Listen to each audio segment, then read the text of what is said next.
Action पर नजर रखिएगा, जहां पर अच्छी खासी हरकत देखने को मिल रही है। आज 14,800 के दर्शन जरूर हुए, लेकिन वहां से थोड़ा सा हल्का हुआ है मार्केट। अभी भी 14,700 के रेंज में ट्रेड करता हुआ।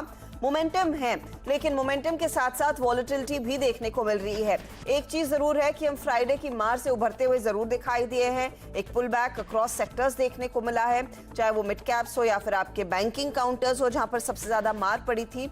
हालांकि एडवांस डिक्लाइन रेशियो की जो स्थिति है वो थोड़ी सी बदली हुई दिखाई देगी। सुबह में जब हम बात कर रहे थे 3:1 का रेशियो था, अब मुश्किल से 1.97:1 का रेशियो है, यानी कि ऊपरी लेवल्स पर प्रेशर आया है। और उस प्रेशर में हम देख रहे हैं इंडेक्स खासतौर से निफ्टी हल्का होता हुआ दिखाई दिया है। तो मजबूत शुरुआत के बाद निफ्टी खासतौर से ऊपरी लेवल से 150 पॉइंट फिसला। निफ्टी बैंक में 550 अंकों का प्रेशर देखने को मिला ऊपरी लेवल से अभी भी, लेकिन आपको 480 अंक ऊपर दिखेगा। ऑटो मेटल स्टॉक्स में अच्छी खासी चमक कायम है, लेकिन आज टेलीकॉम स्टॉक्स ने दबाव डाला है। साथ ही साथ अगर आप मिड कैप इंडेक्स पर ध्यान देंगे तो ये भी 1% ऊपर है, और इसमें सरकारी कंपनियां ऑटो एंसिलरी स्टॉक्स में जमकर तेजी बनती दिखाई दे रही है।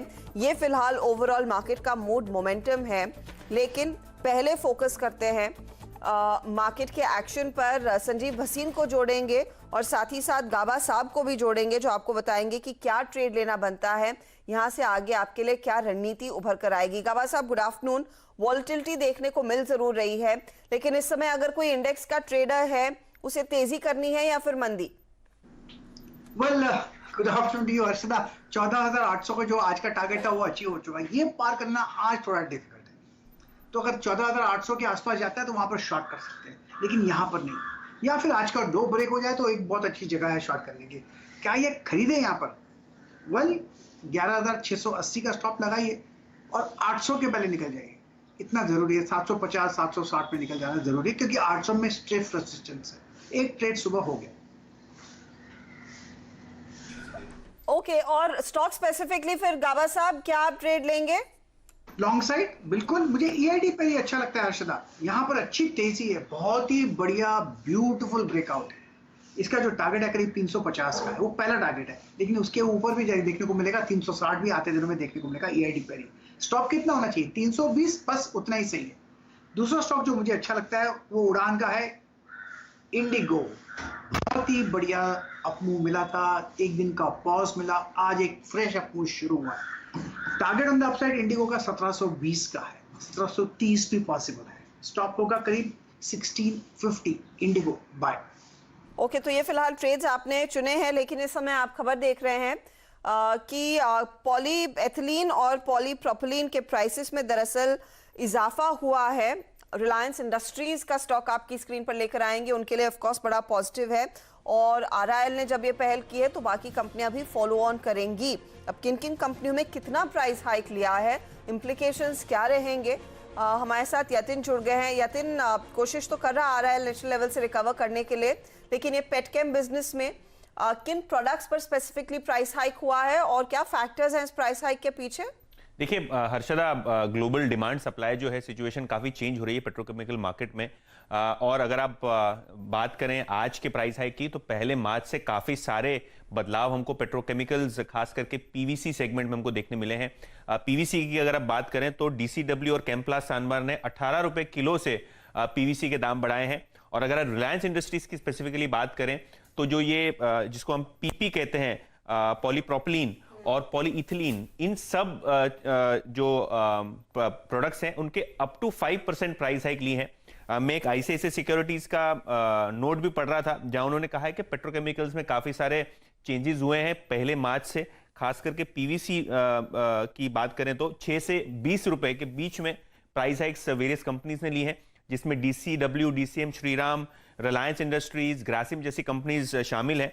और कुल मिला के 4 से 5% का बड़ा प्राइस हाइक ये देखने को मिल रहा है। और ये ट्रेजेक्ट्री जो है काफी बढ़ के आई हुई है। तो जनवरी फरवरी में भी हमने देखा था कि प्राइस हाइक्स हो रहे हैं, प्राइसेस स्टेबल हो रहे हैं, लेकिन मार्च में भी क्योंकि डिमांड बहुत बेहतरीन है तो प्राइस हाइक्स जो है काफी सारी पॉली प्रोपिलीन और पीवीसी कंपनीज ने लिया हुआ है। ओके, तो ये पॉलीप्रोपिलीन और पॉलीएथिलीन के दामों में इजाफा, रॉ मटेरियल कॉस्ट बढ़ रहा है तो वो पास ऑन करती हुई दरअसल कंपनियां भी दिखाई देंगी और इन स्टॉक्स पर रखनी चाहिए नजर। डीसीएम श्रीराम पॉलीमर प्रोडक्ट्स के दाम बढ़ाती हुई नजर आई है और वो स्टॉक करीब 9 से 10 रुपए ऊपर इस समय ट्रेड कर रहा है। हमारे साथ भसीन साहब भी जुड़ गए हैं। भसीन साहब, आप इस सेक्टर को ट्रैक करते हैं, बताइए ये पॉलीएथिलीन पॉलीप्रोपिलीन के दाम बढ़ने का फायदा किन किन कंपनियों को होगा और क्या आप इस समय कोई ट्रेड एग्जीक्यूट करना चाहेंगे? Good afternoon, Archita. So you are seeing across the board commodities rise. Whether first it was soft commodities, then metals. Now it is the turn of high density propylene and propylene. So obviously Reliance. I would also say GAIL can be a beneficiary because GAIL का जो spare निकलता है gas उसकी उसमें से, तो that they also have a division of this product. So GAIL could be a relative beneficiary. Aside from that, DCW would be another name which comes to my mind. But it tells me that the commodity cycle is up and running, Harshita, so you cannot miss the wood for the trees. Reliance will definitely see much more traction क्योंकि Jio के numbers को अगर आप discount करें तो बाकी businesses including shale gas are doing extremely well. जी हाँ, तो एक अपॉर्चुनिटी डेफिनेटली आ रहा है गेल जैसे कंपनियों में और डीसीडब्ल्यू डीसीएम श्रीराम जैसे स्टॉक्स रैली कर रहे हैं। अच्छा भसीन साहब, आज फिर वॉलेटिलिटी देखने को मिल रही है और इस वॉलेटिलिटी का फायदा उठाया कैसे जाए, बताइए कौन सा स्टॉक आपने निकाला है, ट्रेड क्या लें? तो अर्चिता, आपको तो मैंने उसी शुक्रवार को ही कहा था ये सब घबराहट में लेने का मौका है और मैं कह रहा हूँ अगले 15 दिन तक उतार चढ़ाव रहेगा, फिर मौका नहीं मिलेगा। तो 15 दिन का सिप कीजिए, 15 मार्च के बाद 15,500 का इंडेक्स होएगा और इस कारण से ये वॉलेटिलिटी आपको तभी फायदा देगी अगर आप डिप्स पे अच्छे शेयर ले सके। बाय द फियर आपको उस दिन आईसीआईसीआई, एचसीएल टेक महिंद्रा कहा था, देखिए आज के टॉप गेनर्स हैं। मैंने एनबीसीसी आपको 32-33 पे कहा था, आज उसका हाई है 49.50। अब आपको मैं 2 क्लिक्स कह रहा हूं फिर पीएसयूज, और PSUs Harshita are going to be the bull market of this year is never been seen in the last 5 year. तो अभी तो शुरुआत है। एनबीसीसी 75 रुपए और बीएचईएल का भाव 100 रुपए, ऐसे ही आपको तेजी दिखा रही है। तो अब आप कहें तो 2 पिक्स हैं, दोनों पीएसयूज हैं। बताइए। तो पहला होएगा गेल, जो आपने कहा 44 पे। GAIL is going to be a relative beneficiary of gas pricing, volume and this on polypropylene, and that is one of their division. Keep a stop loss of 40, it can go to 155। दूसरा pick है, cash का share है Engineers India. Engineers India is a debt free company, it has almost 10,000 crore on balance sheet and it does everything on the engineering side for all the OMCs, for anything to do with hydrocarbon and engineering. This stock is, it came out of the buyback, उनको stock भी नहीं मिला, they had given a buyback price of 80-85. This stock should be 125 according to me. So I think that जैसे NBCC और बाकी में re-rating हुई है, Engineers India is going to be is arguably one of the most efficient and well managed PSU stocks. 83.5, 84 का भाव है, आप इसमें 78 का स्टॉप लॉस रखिए लेकिन 110 का टारगेट। ओके, तो ये फिलहाल 2 आपके लिए अपॉर्चुनिटीज ट्रेड के। EIL 100 का टारगेट है और गेल में भी एक मौका, तेजी की पोजीशन आप लेकर चलें। ये फिलहाल भसीन साहब ने आपके लिए स्टॉक्स किए हैं आइडेंटिफाई। एक बार सेल के स्टॉक पर फिर नजर डालेंगे। सेल के साथ भेल, गाबा साहब, दोनों काउंटर्स इस समय आउट परफॉर्म कर रहे हैं। फटाफट अगर एक टेक चेक दे सकें कि क्या स्ट्रैटेजी होनी चाहिए। स्टील अथॉरिटी ऑफ इंडिया अब लगभग 80 पर आ चुका है, 3.5% ऊपर, और BHEL में भी 1.5% की तेजी।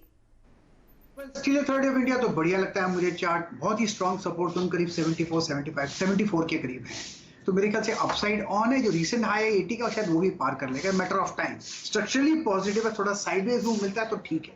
रही बात बेल का, BHEL की, ये स्टॉक तो मैंने पिछले हफ्ते काफी दिनों से दे रहा हूँ, बहुत ही बढ़िया मूव अच्छा मिला है इसका मेरा टारगेट कुछ 55 का है। इसमें अगर डिप्स मिलती है तो एक खरीदारी का मौका रहेगा। 46 में बहुत ही स्ट्रॉन्ग सपोर्ट जोन है, तो घबराने की बात नहीं है। अप मूव है, साइडवेज मूव मिलेगा, इसका एडवांटेज लेकर ले लेना चाहिए। ये मेरे ख्याल से 50 तो क्रॉस कर लेगा, 55 का टारगेट नजर आता है आते दिनों में। ओके, तो 55 की तरफ बढ़ता हुआ भेल और सेल में भी अच्छी खासी तेजी, और दरअसल आज पूरा एक्शन फिर से सरकारी कंपनियों में देखने को मिला है। तो फटाफट आपके लिए लेकर आएंगे PSU के वो तमाम गेनर्स इन 2 काउंटर्स के अलावा जहां पर बड़ा एक्शन देखने को मिला है। तो आपको स्क्रीन पर नजर आएगा RCF, जो आज फिर डबल डिजिट गेन्स दिखा रहा है।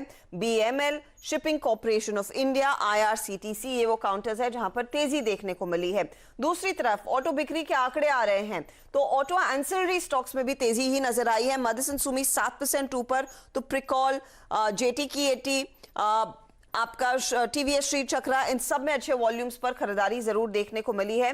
लेकिन कुछ और गेनर्स आपकी स्क्रीन पर लेकर आएंगे। देखिए गुजरात गैस में अच्छी तेजी है, AID पैरी 5% ऊपर, अपोलो टायर्स में 5.5% का इजाफा था। इंटरग्लोब एविएशन जो गाबा साहब ने आज पिक भी दिया है तेजी की तरफ, उसमें भी खरीदारी ही बनती दिखाई दे रही है।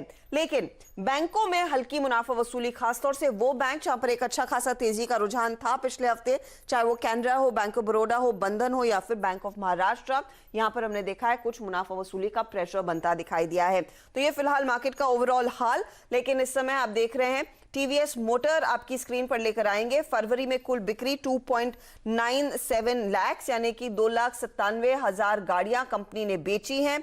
ये फिलहाल आंकड़ा कंपनी ने किया है पेश। इसके साथ ही दूसरी कंपनियों के भी बिक्री के आंकड़े सामने आए हैं। तो बिक्री के आंकड़े वैसे ऑटो कंपनियों के लिए फरवरी के महीने में कैसे उभरे हैं, इस पर फोकस करते हैं। यातिन, TVS मोटर का आंकड़ा 2,97,000 गाड़ियां इन्होंने बेची है फरवरी के महीने में, बाकी कंपनियों का क्या हाल रहा?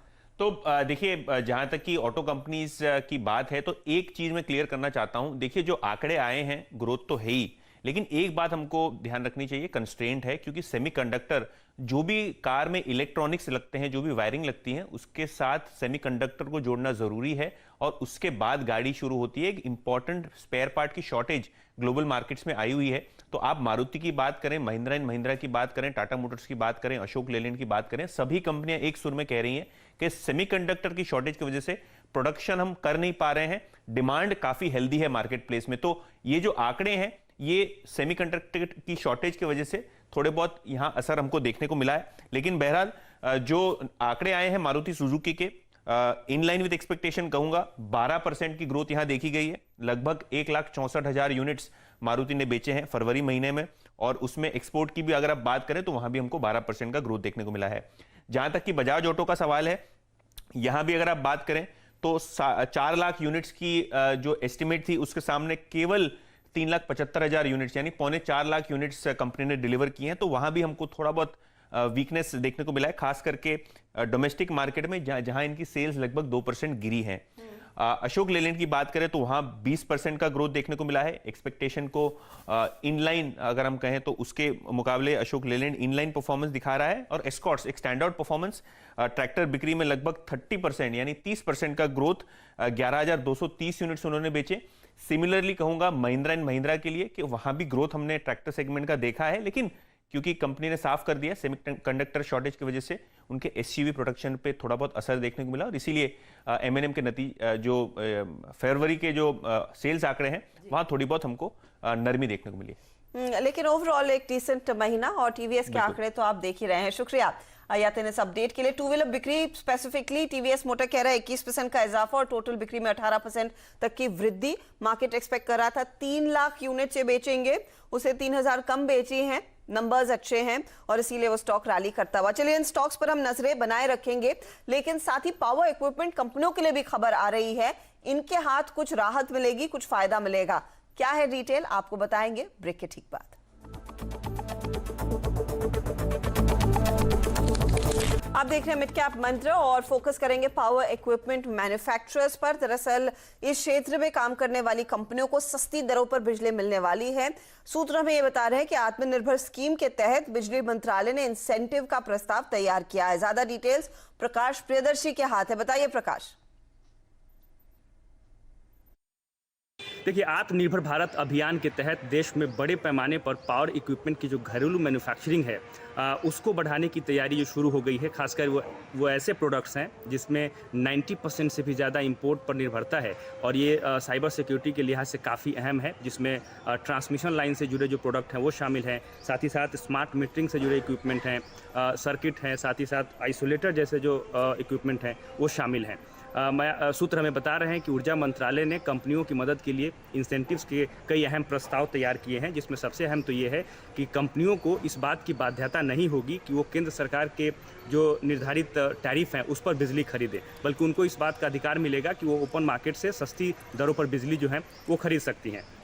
इसके अलावा जो प्रोडक्शन लिंक्ड इंसेंटिव्स है वो तो है ही है, साथ ही साथ जो टेस्टिंग इंफ्रास्ट्रक्चर है इक्विपमेंट की, साथ ही साथ जो दूसरे इंफ्रास्ट्रक्चर जो है वो केंद्र सरकार तैयार करके देगी। इतना ही नहीं, तो काफी सारे इंसेंटिव्स यहाँ पर आएंगे, सिर्फ राज्य सरकारों की तरफ से नहीं, केंद्र सरकार की ओर से भी, और पावर इक्विपमेंट मैन्युफैक्चरर्स पर आपकी नजरें होनी चाहिए। ये फिलहाल आपके लिए एक अपडेट इस समय। चलिए खिलाड़ी नंबर 1 का अपडेट लेकर आएंगे। हफ्ते की शुरुआत है, 3 महीने के विजेता मैदान में, और इस समय मूड की माहौल क्या बन रहा है मार्केट का, उसके मद्देनजर क्या स्थिति बनी है वो आपके सामने लेकर आएंगे।